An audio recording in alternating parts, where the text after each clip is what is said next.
2 जुड़वा बेटियां पैदा हुई तो उनके शौहर ने नफरत में आकर घर के सहन में दोनों बेटियों को दफन कर दिया और उसे लेकर परदेस आ गया।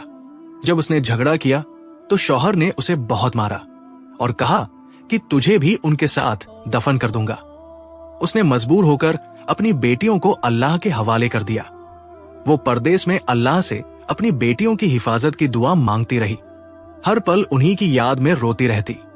10 साल बाद जब वे वापस आए तो वो भागकर उसी जगह पर गई जहां बेटियों को दफन किया गया था, मगर उस जगह को देखकर उसका कलेजा मुंह को आ गया। आज वो 10 साल बाद पर्दे से अपने घर वापस आई थी, जहां वो अपनी मासूम बेटियों को अकेला छोड़कर गई थी। वे तो कब की मर चुकी होंगी, मगर उसके दिल में एक आस थी, हो सकता है कि उसकी बेटियां जिंदा हों। इस खस्ता हाल घर में शायद कोई परिंदा भी न रहता हो, तो फिर उसे उसकी इतनी बड़ी दिल की मुराद कैसे मिल सकती थी। दिल ही दिल में वो अल्लाह से बातें करती जा रही थी।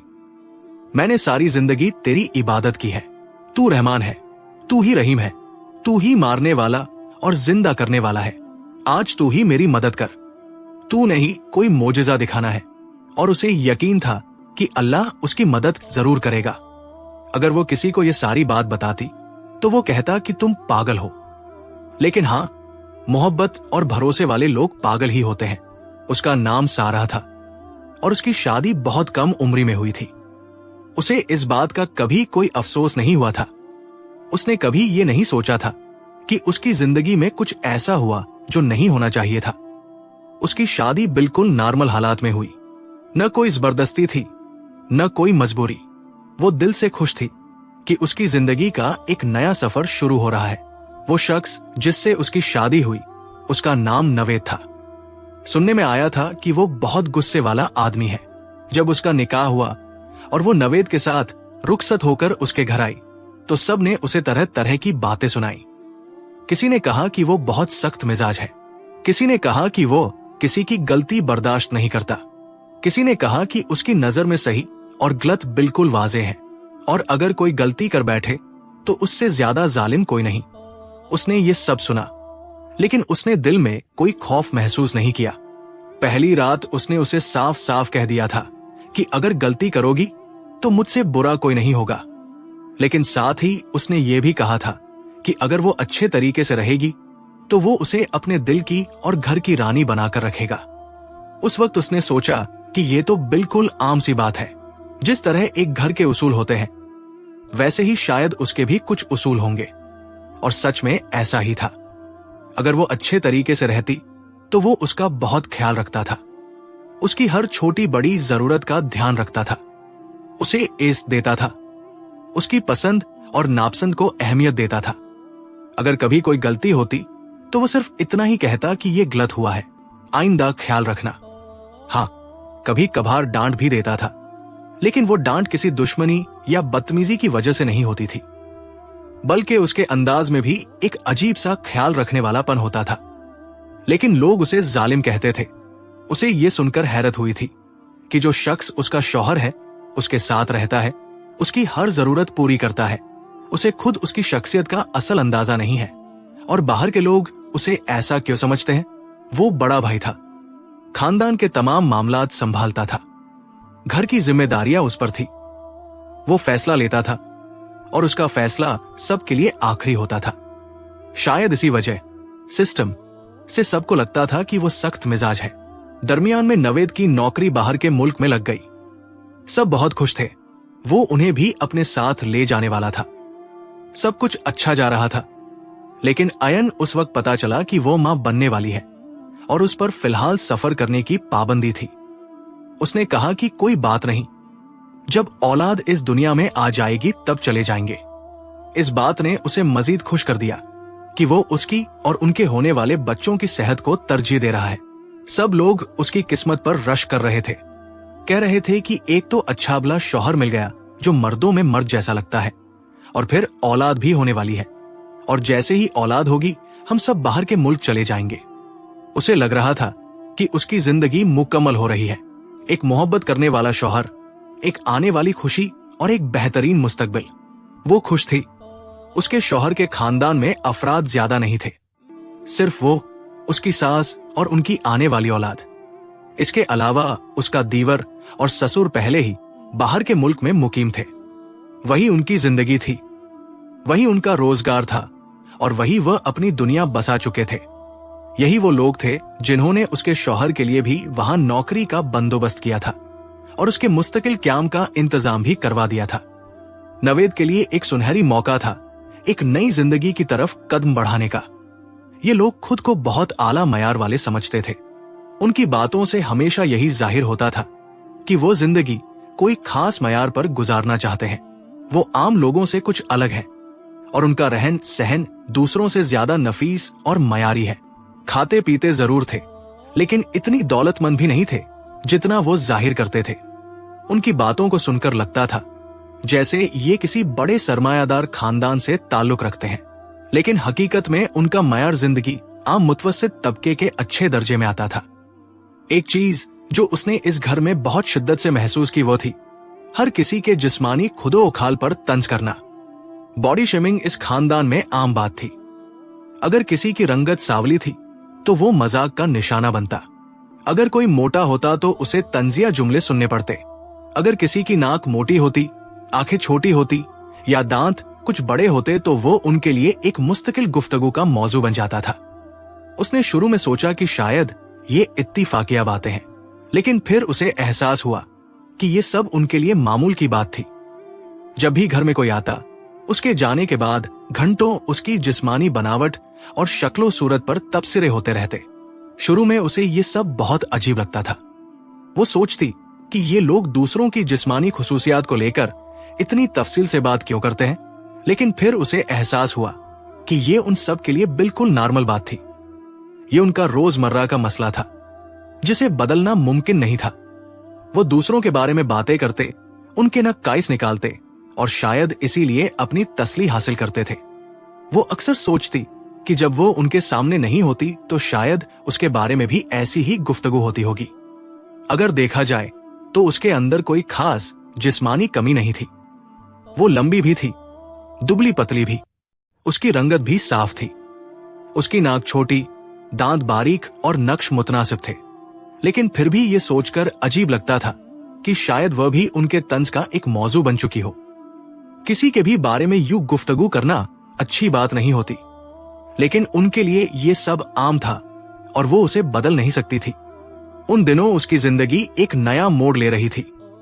वो मां बनने वाली थी। 2 नन्ही जाने उसके वजूद में परवान चढ़ रही थी। ये एहसास उसके लिए खुशी और उम्मीद का बाइस था। जब ये खबर उसके शौहर को मिली तो उसका रद्द अमल बिल्कुल नॉर्मल था। उसने कोई खास जोश या हैरानी जाहिर नहीं की, बस एक आम सी खुशी के साथ इस खबर को कबूल किया। लेकिन उसने जो बात कही वो उसके लिए कुछ अजीब थी। उसने कहा कि बेटियां हो रही हैं तो उससे कोई मसला नहीं है, अल्लाह की दीन है, रहमत है, लेकिन अगर बेटियां हो तो फिर खूबसूरत होनी चाहिए, बिल्कुल गुड़िया जैसी। आजकल इंटरनेट पर हम देखते हैं कि कैसी कैसी प्यारी बच्चियां होती हैं, बिल्कुल ढोल जैसी। अगर बेटियां हो तो ऐसी होनी चाहिए, वरना अल्लाह बेटा ही दे। उसकी ये बात उसके दिल में एक अजीब सा एहसास छोड़ गई। उसे लगा कि वो सिर्फ बेटियों को कबूल करने के लिए भी उनकी जाहिरी शक्लो सूरत को एक शर्त के तौर पर रख रहा है। जैसे खूबसूरती ना हो तो बेटियां होना एक बोझ समझा जाएगा। उसकी सास ने फौरन कहा कि माँ खूबसूरत है, बाप खूबसूरत है, तो बेटियां क्यों न खूबसूरत होंगी। जैसे ये कोई यकीनी बात हो। जैसे अगर माँ बाप की शक्ल अच्छी हो तो औलाद भी लाजिमी हसीन होगी। उसने उनकी बातें सुनी मगर अंदर से एक बेचैनी सी महसूस की। उसने सोचा कि अगर मेरी बेटियां आमसी हुई तो, अगर उनके नक्श मुश्तमलाते समाज के तय करदा खूबसूरती मयार पर पूरे न उतरे तो क्या उनके लिए जिंदगी मुश्किल हो जाएगी? क्या वह भी उसी बॉडी शेमिंग का शिकार होंगी जो वो इस घर में देख रही थी? ये सब सवालात उसके जहन में गर्दिश करने लगे, लेकिन वो खामोश रही। उसने अपने अंदर पलने वाली उन नन्ही जानों को दिल से कबूल कर लिया था, चाहे वो जैसी भी हो। उसके लिए वो सिर्फ बच्चियां नहीं थी, वो उसकी दुआ थी, उसकी मोहब्बत और उसके वजूद का हिस्सा। उसके कमरे में खूबसूरत बच्चों के पोस्टर लगे हुए थे। हर तरफ नीली आंखों वाले, गुलाबी गालों वाले और सुनहरी बालों वाले बच्चे तस्वीरों में मुस्कुरा रहे थे। ये मंजर देखकर उसके दिल में एक अजीब सा एहसास जागता था। ये बच्चे किसी और दुनिया के लगते थे, किसी ऐसी दुनिया के जहां सब कुछ मुकम्मल और बैब हो। वो हैरान होती थी कि हम जैसे गंदुमी रंग के लोगों के घरों में ऐसे बच्चे कैसे पैदा हो सकते हैं। हकीकत तो ये थी कि पाकिस्तानी बच्चों की शक्लो सूरत उनसे मुख्तलिफ होती थी, लेकिन इसके बावजूद लोग हमेशा खूबसूरती के उन मगरबी मयारों ही को देखते थे। ये सिर्फ उसके शौहर और सास की पसंद नहीं थी, बल्कि पूरे खानदान का नजरिया यही था। वो खूबसूरती के पुजारी थे। उनके लिए किसी भी चीज का सबसे पहला मयार यही था कि वो जाहिरी तौर पर कैसी दिखती है। उसे आहिस्ता आहिस्ता ये एहसास होने लगा था कि उसकी शादी भी शायद इसी मयार पर की गई थी। वो खूबसूरत थी, इसलिए उसे मुंतखब किया गया। उसकी तारीफें होती थी, उसकी शक्लो सूरत की बार बार बात की जाती थी और उसे इस तरह पेश किया जाता था जैसे वो कोई कीमती चीज हो जो उनके मयार पर पूरी उतरी हो। जब वो किसी तकरीब में जाते तो उसे हमेशा सबसे बेहतरीन लिबास पहनने के लिए कहा जाता। उसके शौहर और सास को यह पसंद नहीं था कि वो आम से कपड़ों में जाए। वो उसे खास तौर पर तैयार करवाते, उसके लिए महंगे सूट लाते और उसे ब्यूटी पार्लर भेजते ताकि वो सबसे मुनफरिद लगे।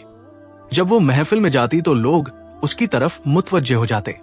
उसके शौहर और सास को यही लम्हा सबसे ज्यादा पसंद आता। वो बड़े फख्र से कहते कि हमारी बहू है, हम उसे चुन कर लाए हैं, जैसे वो कोई ऐसी चीज हो जिस पर उन्हें दूसरों के सामने फख्र करना है। शुरू में उसे ये सब अच्छा लगता था। कौन सी लड़की ऐसी तारीफें सुनकर खुश नहीं होती? लेकिन आहिस्ता आहिस्ता उसे महसूस होने लगा कि उनकी मोहब्बत उसकी जात के लिए नहीं बल्कि उसकी जाहिरी खूबसूरती के लिए थी। वो सोचने लगी कि अगर वो आम सी शक्ल की होती तो क्या ये लोग उसे ऐसी इज्जत और मोहब्बत से नवाजते? अगर वो उनके बनाए हुए खूबसूरती के मयार पर पूरी न उतरती तो क्या उसे भी वही बातें सुननी पड़ती जो उसने उनके घरों में दूसरी औरतों के बारे में सुनी थी? उसका दिल धड़कने लगा जब उसने इस हकीकत को महसूस किया। उसने सोचा कि जब उसकी बेटियां पैदा होंगी तो क्या ये लोग उन्हें भी इसी मयार पर परखेंगे? अगर वो उनकी पसंद के मुताबिक न निकले तो क्या वो भी तनकीद और मायूसी का निशाना बनेंगी? उसके शौहर ने अब जाने की तैयारी कर ली थी। वो बहुत खुश था, जैसे कोई बहुत बड़ी कामयाबी उसके करीब आ रही हो। उसका कहना था कि ज्यादा वक्त जाया नहीं करेंगे, बस बेटियां दुनिया में आ जाए, फिर फौरन रवाना हो जाएंगे। वो सब कुछ पहले से तय कर चुका था। उसने उससे कहा था कि अपने बैग भी अभी से तैयार कर लो, क्योंकि बाद में ये सब कुछ करना मुश्किल हो जाता है। उसने भी अपने बैग पैक कर लिए थे। उसने छोटे छोटे कपड़े भी रखे थे जो उसने अपनी बेटियों के लिए खरीदे थे, नरम गुलाबी रंग के कपड़े जो उसने बड़े शौक से लिए थे। उसने हर चीज का ख्याल रखा था कि जब वे दुनिया में आए तो उन्हें किसी चीज की कमी न हो। डॉक्टर ने उसे बता दिया था कि वक्त करीब है, इसी हफ्ते उसकी औलाद दुनिया में आ जाएगी। उसकी सास और शौहर दोनों बहुत परजोश थे। वे अक्सर बैठकर मुस्तकबिल के बारे में बातें करते, कैसे वे मुल्क के बाहर जाकर एक नई जिंदगी शुरू करेंगे, कैसे वहां सब कुछ बदल जाएगा। उनके ख्वाब बहुत बड़े थे और उन ख्वाबों में सब कुछ था, लेकिन कहीं न कहीं उसने महसूस किया कि उन ख्वाबों में मोहब्बत, एहसास या जज्बात की वो गहराई नहीं थी जो वो चाहती थी। उसके अंदर एक हल्की सी बेचैनी थी, एक अजीब सा खौफ जो वो किसी से कह नहीं सकती थी। उसने अपनी आने वाली बेटियों के लिए दुआ की, उनके लिए अपने दिल में बेपनाह मोहब्बत महसूस की। वो जानती थी कि वे चाहे जैसी भी हो उसके लिए सबसे खूबसूरत होंगी, लेकिन क्या ये दुनिया भी उन्हें उसी नजर से देखेगी? ये सवाल उसके जहन में गूंज की तरह मौजूद था और उसका कोई जवाब उसके पास नहीं था। कभी कभी इंसान कुछ ऐसा कर गुजरता है जिसकी उससे कभी उम्मीद ही नहीं होती, और कभी कभी जिंदगी कुछ ऐसे मोड़ पर ले आती है कि जो भयानक ख्वाब लगता है लेकिन वो हकीकत होता है। उसके साथ भी कुछ ऐसा ही होने वाला था, बल्कि हो चुका था, और वो कुछ भी ना कर सकी। उसकी बेटियों की विलादत हो गई थी। उसकी जुड़वा बेटियां इस दुनिया में आ चुकी थी। जैसे ही उसने उन्हें दूर से देखा, उसके दिल में एक अजीब सा एहसास पैदा हुआ। शायद ये वही मां की मोहब्बत थी जिसका उसने हमेशा तस्वुर किया था, लेकिन उस मोहब्बत में एक हल्की सी हैरानी भी शामिल थी। उसने डॉक्टर से पूछा, डॉक्टर, ये मेरी बेटियां हैं? डॉक्टर ने मुस्कुराकर कहा, जी हाँ, यही आपकी बेटियां है, लेकिन आपने ऐसा क्यों पूछा? उसने हिचकिचाते हुए कहा, पता नहीं, वे मुझे कुछ अजीब सी लग रही है। डॉक्टर ने नरमी से समझाया, कुछ बच्चों को जब वे पैदा होते हैं तो उनके जिस्म को पूरी ऑक्सीजन नहीं मिलती, जिसकी वजह से वे हल्के सियाहिमाए लग सकते हैं। लेकिन जैसे ही उन्हें हवा मिलती है और खून की रवानी बेहतर होती है, उनका रंग नॉर्मल हो जाता है। उसने डॉक्टर की बात सुनी, लेकिन उसके दिल में अजीब सी बेचैनी थी। डॉक्टर ने उसके एहसासात को समझते हुए कहा, अरे, हर तरह के बच्चे पैदा होते हैं और शुरू में सब बच्चे एक जैसे नहीं होते। आप फिक्र न करें, कुछ दिनों में सब ठीक हो जाएगा। उसने जबरदस्ती खुद को तसल्ली दी, लेकिन अंदर ही अंदर उसे महसूस हो रहा था कि कुछ ठीक नहीं है। जैसे ही उसकी बेटियां उसके शौहर और सास के पास गई, वहां एक तूफान खड़ा हो गया। वो भी अस्पताल में ही थी, लेकिन नर्स ने उसे बताया कि वे दोनों फौरन ही उन्हें देखकर मायूसी का इजहार करने लगी। ये तो बिल्कुल काली है, उसकी सास की आवाज गूंजी थी। इनकी तो नाक कितनी चपटी है, उसके शौहर ने बददिल होकर कहा था। वहां खड़े दूसरे लोग भी हैरानी से ये सब सुन रहे थे। उसके शौहर और सास के मायूसी और नफरत भरे जुमले गोया पूरे अस्पताल में गूंज रहे थे। जब वो अस्पताल से घर आई तो उसके जख्म अभी ताजा थे, लेकिन उन दोनों के अल्फाज उसके दिल पर जाम कर चुके थे। उसने सोचा कि ये सब वक्त का गुस्सा है और वे जल्दी अपनी बेटियों को कबूल कर लेंगे। लेकिन उसके शौहर ने एक बार भी अपनी बेटियों को गोद में नहीं उठाया, नहीं उन्हें प्यार से देखा। उसकी सास तो जैसे मुंह फुलाकर बैठ गई थी, जैसे कोई बड़ा नुकसान हो गया हो। लेकिन वो अपनी बेटियों को पाकर बहुत खुश थी। उसने उनके छोटे छोटे हाथों को पकड़ा, उनके नाजुक गालों को छुआ और उनकी मासूमियत में खो गई। उसने नोट किया कि उनके कान के करीब एक खूबसूरत पैदाइशी निशान था, जो बिल्कुल दिल की शक्ल का था, जैसे कुदरत ने उन्हें खास निशान दिया हो, जैसे ये उसे याद दिलाता हो कि ये बच्चियां उसकी मोहब्बत है, उसकी दुनिया है। उसने अभी तक उनका नाम नहीं रखा था, लेकिन वो रोज उनके चेहरे देखकर सोचती कि उनका नाम क्या होना चाहिए। वो उसके लिए सबसे खूबसूरत थी, चाहे कोई कुछ भी कहे। एक दिन अचानक उसके शौहर ने कहा कि उन्हें एक दावत में जाना है। वो हैरान हुई कि इतनी जल्दी बाहर जाना कैसा, लेकिन उसने ज्यादा सवाल नहीं किए। वो उसे खास तौर पर तैयार करवा कर ले गया, जैसे किसी बड़ी तथरी में जा रहे हों। उसने अपनी बेटियों को सास के पास छोड़ा और चली गई। लेकिन जब वो उस जगह पहुंची तो ये कोई घर नहीं था, ये एयरपोर्ट था। उसने हैरानी से इधर उधर देखा और उसकी सास पहले से वहां खड़ी थी। ये क्या हो रहा है?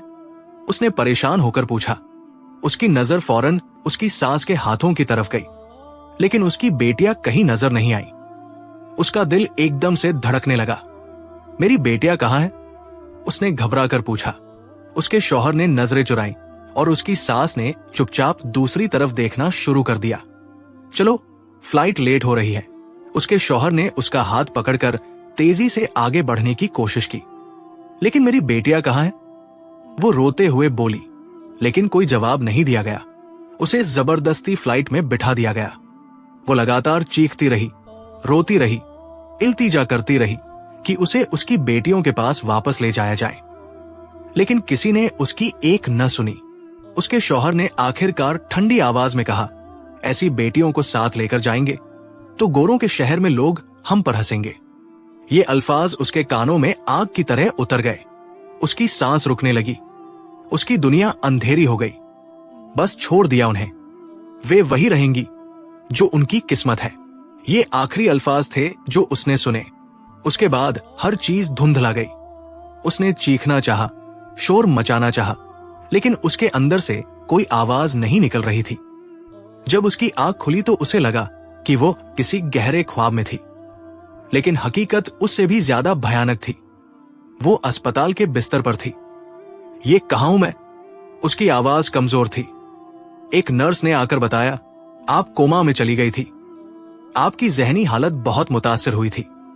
उसे समझ नहीं आ रहा था कि ये सब कैसे हुआ। 10 दिन गुजर चुके थे। वो एक अजनबी मुल्क में थी और उसकी बेटियां, उसकी मासूम बेटियां, जिन्हें उसने अपने दिल से ज्यादा अजीज रखा था, वे उससे छीन ली गई थी। उसकी चीखें उसके अंदर दब गई थी। वो जिंदा तो थी, लेकिन अंदर से मर चुकी थी। जब उसने होश संभाला तो हकीकत किसी भी भयानक ख्वाब से भी ज्यादा खौफनाक थी। उसकी बेटियां उससे छीन ली गई थी और वो एक अजनबी मुल्क में बेसहारा एक ऐसे शख्स के साथ कैद थी जिसे दुनिया जालिम कहती थी। आज उसे उसकी असलियत का मुकम्मल एहसास हो चुका था। वो वाकई जालिम था। जो शख्स अपनी ही बेटियों को मां से जुदा कर सकता है, वो किसी का भी नहीं हो सकता। जैसे ही वो मुकम्मल तौर पर सेहतयाब हुई, उसने अपने शौहर से सवालात की बौछार कर दी। उसने उससे पूछा, तुम मेरी बेटियों को छोड़कर कैसे आ सकते थे? वे तो अभी इतनी छोटी थी। वो उसके सवालों से बचने की कोशिश करता रहा, लेकिन वो पीछे हटने वाली नहीं थी। आखिरकार उसने ठंडे लहजे में कहा, मैंने इंतजाम कर दिया था। ये जुमला उसके दिमाग में गूंजने लगा। कौन सा इंतजाम? क्या एक मां से उसकी औलाद छीन लेना इंतजाम कहलाता है? वो जानना चाहती थी कि उसका असल मतलब क्या था। वो बार बार पूछती रही, लेकिन वो गोलमोल जवाब देता रहा। जब उसने उससे कहा, हमारी औलाद को छोड़कर आ गए हो, तो वो बेपरवाही से कहने लगा, अल्लाह हमें और औलाद दे देगा। जल्दी हम नई औलाद पैदा करेंगे। वो हैरान रह गई। क्या औलाद खिलौने होते हैं जो छोड़ दिए जाए और फिर नए खरीद लिए जाए? उसकी आंखों के सामने अपनी बेटियों के चेहरे घूमने लगे। उसने अपने शौहर से नफरत महसूस की, लेकिन उसके पास कोई रास्ता नहीं था। दिन, हफ्ते और फिर महीने गुजरते गए, मगर उसके यहां हामिल नहीं ठहरा। वो दिन ब दिन बेसबर होता जा रहा था। पहले तो वो खुद को तसल्ली देता रहा, लेकिन जब काफी वक्त गुजर गया और वो मां न बन सकी, तो वो वाकई परेशान होने लगा। आखिरकार वो उसे डॉक्टर के पास ले गया। उसने देखा कि वो पहले की तरह परेएतमाद नहीं था। डॉक्टर ने कुछ टेस्ट किए और जब रिपोर्ट्स आई तो उसने संजीदा लहजे में कहा, आपकी बीवी अब कभी भी मां नहीं बन सकेगी। ये जुमला उसके शौहर के लिए बिजली से कम न था। ये कैसे हो सकता है? ये तो 2 बच्चियों को जन्म दे चुकी है। उसने हैरान होकर कहा। डॉक्टर ने वजाहत की, जी हां, ऐसा होता है।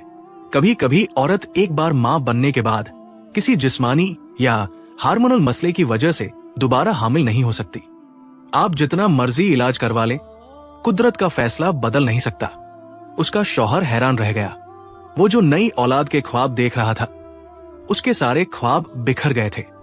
लेकिन उसने उस लम्हे अल्लाह की कुदरत का इंसाफ महसूस किया। जिसने अपनी बेटियों को उससे जुदा किया, उसे अल्लाह ने दोबारा बाप बनने का हक नहीं दिया। उसका शौहर फौरन ही इलाज के मुख्तलिफ तरीके ढूंढने लगा। वो एक के बाद दूसरे डॉक्टर के पास गया, महंगे महंगे इलाज करवाए, दवाइयां खिलाई, लेकिन कुछ भी काम नहीं आया। जब भी कोई नई उम्मीद पैदा होती, वो जल्दी मायूसी में बदल जाती। अब वो उसके अंदर बेचैनी और गुस्सा देखने लगी थी। पहले वो उसका ख्याल रखने की कोशिश करता था, लेकिन अब उसकी नजरें बदलने लगी थी। उसे शायद ये एहसास हो चुका था कि वो अब दोबारा बाप नहीं बन सकता। उसकी सास भी उसके सर पर सवार थी। वो उसे बुराबला कहने का कोई मौका हाथ से जाने नहीं देती थी। जब उसका दीवर शादी के बाद अपने घर में आबाद हो गया, तो उसका ससुर भी वही जाकर रहने लगा। अब वो दोनों, शौहर और बीवी, बिल्कुल तन्हा रह गए थे। पहले जब वो तन्हाई में बेटियों की जुदाई का गम महसूस करती थी, तो उसके शौहर की बेरुखी उसके जख्मों पर नमक छिड़कने का काम करती थी।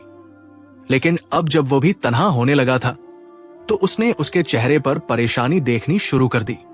कभी कभी वो उसे बैठे बैठे सोच में गुम देखती।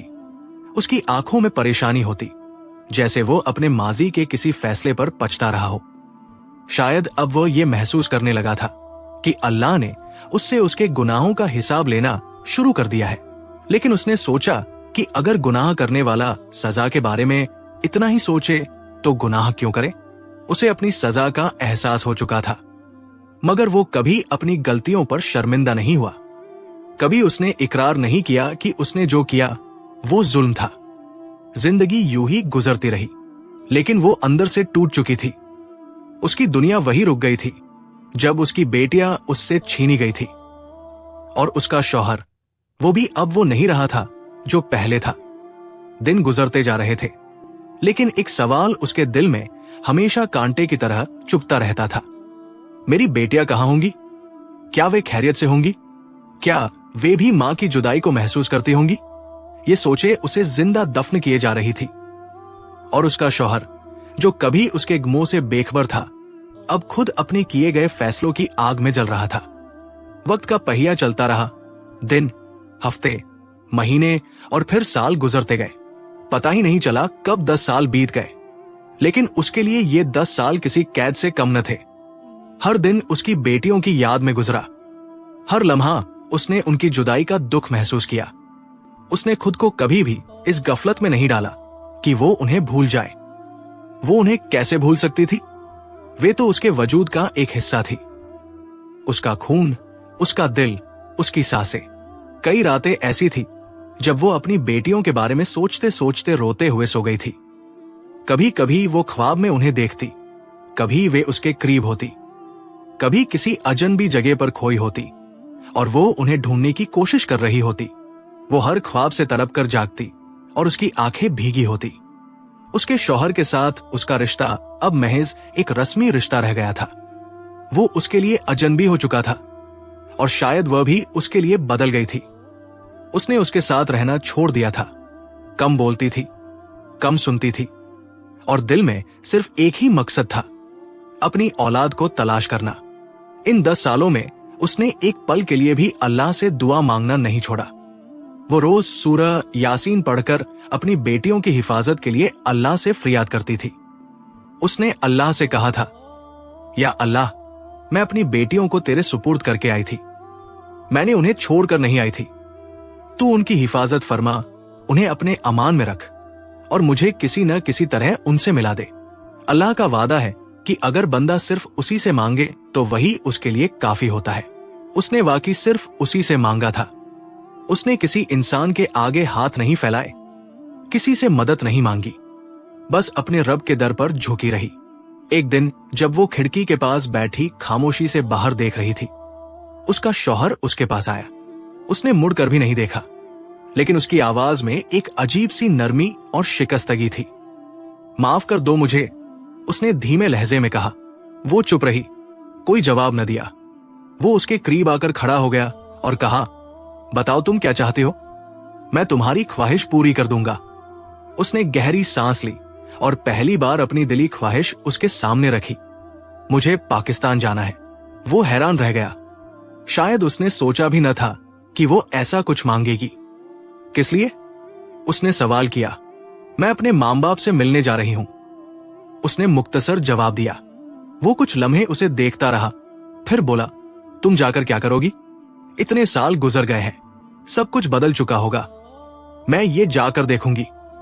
शायद उसे अंदाजा हो चुका था कि वो किसी भी कीमत पर पाकिस्तान जाने का इरादा रखती है। आखिरकार उसने खामोशी से इजाजत दे दी, लेकिन खुद उसके साथ आने के लिए तैयार न हुआ। जब वो हवाई जहाज में बैठी तो उसके दिल की धड़कन तेज हो गई थी। आंखें बंद थी और वो अल्लाह के हुजूर दुआ कर रही थी, या अल्लाह, मैं तेरे हुक्म से वापस जा रही हूं। मेरे रास्ते आसान कर दे, मुझे मेरी बेटियों का सराग दे दे। मैं जानती हूं कि जो चीज 10 साल पहले खो गई हो वो आसानी से नहीं मिलती, लेकिन मैंने तुझ पर भरोसा किया है। मैंने तुझसे उम्मीद बांधी है। तू मोजेजे दिखाने वाला है और मैं तेरे मोजेजे का रंग देखना चाहती हूं। जब जहाज ने जमीन को छुआ तो उसका दिल तेजी से धड़कने लगा। वो पाकिस्तान वापस आ चुकी थी, अपनी मिट्टी में, अपने वतन में। उसका पहला काम अपनी बेटियों को तलाश करना था, लेकिन सवाल यह था कि वो कहां से शुरू करे। उसे सिर्फ इतना मालूम था कि वे 10 साल पहले कहा थी। उसने सोचा कि सबसे पहले वही जाना चाहिए, शायद कोई सराग मिल जाए। उसने गाड़ी ली और अपने उस पुराने घर की तरफ रवाना हो गई, जहां कभी उसने अपनी जिंदगी के सबसे खूबसूरत दिन गुजारे थे, जहां उसकी बेटियों ने आंखें खोली, जहां उनकी हंसी गूंजा करती थी और जहां से उसकी दुनिया अंधेरी हो गई थी। रास्ते में उसके दिल में कई शक आ रहे थे। अगर वे वहां न मिले तो? अगर वे किसी और शहर में चली गई हो? अगर वे जिंदा न हो?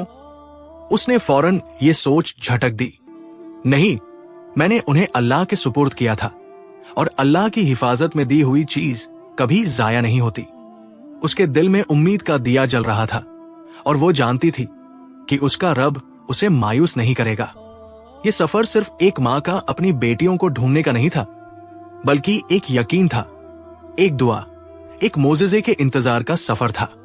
उसने अपने शौहर को पाकिस्तान से फोन किया और कहा, मैं अब कभी वापस नहीं आऊंगी, मुझे बस इतना बताओ कि तुमने मेरी बेटियों के साथ क्या किया था। आज 10 साल बाद उसने अपनी ज़बान खोली और कहने लगा, मेरा एक दोस्त था जो मेरे ऑफिस में काम करता था। उसका नाम आरिफ है। मैंने उसकी जिम्मेदारी लगाई थी और उससे कहा था कि घर जाकर वहां 2 बच्चियां पड़ी होंगी, उन्हें यतीम खाने में दे देना, और उसने कहा था कि वो ऐसा ही करेगा। ये सुनकर उसके पांव के नीचे से जमीन निकल गई। अपने ही बाप ने औलाद को यतीम खाने में भेजने का हुक्म दिया था। उसके शौहर ने कहा, जो तुमने पूछा मैंने बता दिया, पर तुम ये क्यों कह रही हो कि वापस नहीं आओगी? उसने कहा, अब किस मुंह से वापस आऊंगी और तुम किस मुंह से रहोगे मेरे साथ?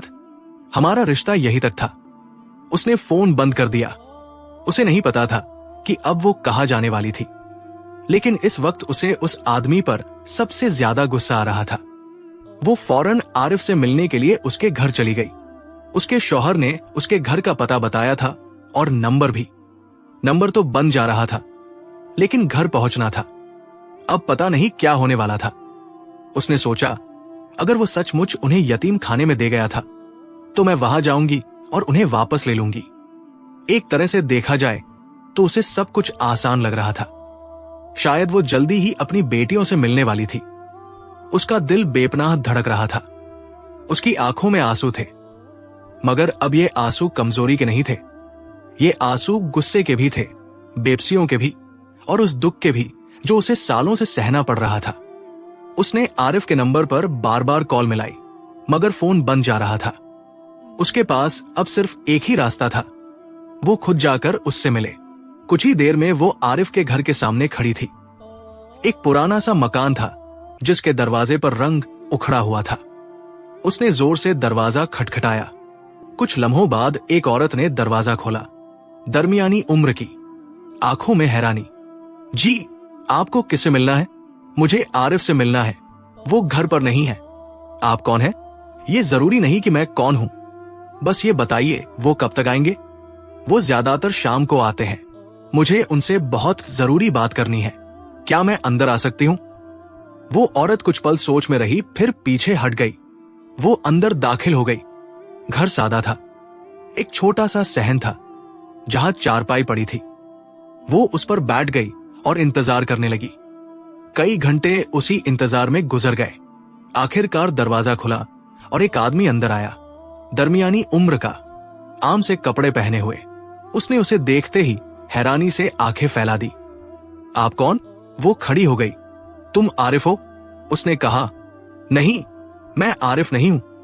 आरिफ मेरा बड़ा भाई था। आपको क्या काम है? उसे बुलाओ। मुझे उससे काम है। उसने कहा। वो तो अब इस दुनिया में नहीं है। क्या मतलब? ये क्या बात हुई? हाँ, आज से कई साल पहले वो एक हादसे का शिकार हो गए थे और उसके बाद से इस दुनिया में नहीं रहे। कौन सी तारीख? जो तारीख उसने बताई वही दिन था जब वो लोग जहाज में बैठकर रवाना हुए थे। उसका मतलब था कि उसके शौहर ने आरिफ को जो काम दिया था, वो काम करने से पहले ही वो इस दुनिया से चला गया था। तो उसका मतलब था कि उसकी बेटियां तो घर में अकेली ही रह गई थी, क्योंकि आरिफ तो उन तक पहुंचा ही नहीं था। उसका दिल टूट गया, उसकी उम्मीद टूट गई। कहा वो सोच रही थी कि वो उसे यतीम खाने का पता बता देगा, और अब उसके पास कोई और रास्ता न था। यह खबर उसके लिए उसकी औलाद की मौत की खबर जैसी थी। फूट फूट कर वो रोने लगी। सोचा, जाने से पहले एक दफा अपने घर चलती हूं, घर को ही देख लेती हूं। वहीं पर तो मैं अपनी बेटियों को लेकर आई थी। वो घर गई तो सामने का मंजर देखकर पैरों के नीचे से जमीन निकल गई। उसने अपने कदम तेजी से उठाए और घर के अंदर दाखिल हो गई। घर वही था, मगर अब बहुत मुख्तलिफ। दीवारों में दरारें पड़ चुकी थी, छत जगह जगह से टपक रही थी। एक तरफ की दीवार गिर चुकी थी और मलबे के ढेर में कुछ चीजें दबी पड़ी थी। ये मंजर देखकर उसके दिल में सख्त गुस्सा उठा कि किसी ने इस घर का ख्याल क्यों नहीं रखा। वही घर जो कभी उसकी खुशियों का मरकज था, आज खंडहर बन चुका था। वो अंदर दाखिल हुई और अपने ज़हन में बेटियों की हिफाजत के बारे में लगातार सोच रही थी। उसने अल्लाह से दिल की गहराइयों से दुआ की थी कि वो उसकी बेटियों को अपने हिफ्ज़-ओ-मान में रखे। फिर उसने सूरह यासीन पढ़कर उनकी सलामती की दुआ की। दिल में एक सवाल उठा, अल्लाह ने मेरी बेटियों की हिफाजत क्यों नहीं की? क्या मेरी दुआएं बेअसर हो गई? इन तमाम सोचों में गुम होने के बाद जब उसने दरवाजे के करीब कदम रखा तो सामने का मंजर उसकी आंखों के सामने आ गया। उसके दिल की धड़कन तेज हो गई। 2 छोटी सी लड़कियां जमीन पर बैठी खेल रही थी। उनकी उम्र तकरीबन 10 साल होगी। उनकी शक्ल कुछ जानी पहचानी सी लगी, मगर यकीन नहीं आ रहा था। जैसे ही उसकी नजर उनके चेहरों पर पड़ी, वो सन्न रह गई। उनके कान के पास दिल की शक्ल का वही निशान था, वही निशान जो उसकी बेटियों का था। उसके जिस्म में सनसनी दौड़ गई और वो फौरन उनकी तरफ भागी। उसके कदम बेख्तियार तेज हो गए। उन बच्चियों को गले लगाते ही उसकी आंखों से झरझर आंसू बहने लगे। वो बेख्तियार रोने लगी और बार बार कहने लगी, मेरी बेटिया, मेरी बेटिया। बच्चियां भी उसके सीने में सिर रखकर रोने लगी। और फिर उन्होंने धीरे से कहा, अम्मी, अम्मी। उनकी आवाज में खौफ और शक दोनों थे। वे डरी हुई लग रही थी। और जब वो उन्हें गले लगा रही थी, उसे एहसास हुआ कि उनमें कुछ गैरमामूली सी बात है। तभी अचानक पीछे से एक आवाज आई, छोड़ो मेरी बेटियों को। कौन हो तुम? ये आवाज उसने पहचानी थी। उसने पलट कर देखा तो उसकी आंखें फटी की फटी रह गई। वो कोई और नहीं, उसकी हमसाई रजिया थी। उसने रजिया को पहचाना और दिल दहल गया। ये क्या माजरा है? दोनों के बीच कुछ पल के लिए खामोशी छा गई। उसकी बेटियां उसके साथ थी, मगर रजिया की मौजूदगी ने एक नई पेचीदगी पैदा कर दी थी। बच्चियों ने रजिया को देखा और फौरन उसकी तरफ दौड़कर उसके गले लग गई। रजिया ने नरम लहजे में कहा, तुम घर जाओ, मैं आती हूं। उसके बाद वो उन्हें टूटी हुई दीवार के पार दूसरे घर में ले गई। अब वो और रजिया आमने सामने खड़ी थी। दोनों की आंखों में हजारों सवाल थे। रजिया की आंखों में हैरानी और परेशानी थी, उसकी आंखों में बेचैनी और उम्मीद। कुछ देर तक दोनों खामोश रही। फिर रजिया बोली, हां, ये तुम्हारी ही बेटियां है, लेकिन पहले तुम बताओ कि तुम क्यों छोड़कर चली गई थी। उसने आहिस्ता आहिस्ता सब कुछ बताया कि कैसे उसका शौहर उसे और बेटियों को छोड़ गया था, कैसे उसे जबरन परदेस ले जाया गया और कैसे वो 10 साल बाद उन्हें तलाशती हुई वापस आई। रजिया ने सारी कहानी सुनी, फिर गहरी सांस ली। ये तो बहुत गलत हुआ, उसने कहा। तुम्हें तो हर हाल में अपनी बेटियों के साथ होना चाहिए था। तुम्हारे शौहर ने बहुत बड़ा गुनाह किया है। फिर रजिया ने बताया कि उसने जारा और जैनब, उनकी बेटियों को कैसे पाया। मुझे उन बच्चियों के रोने की आवाज आई, उसने कहा। मैं भागी भागी पहुंची।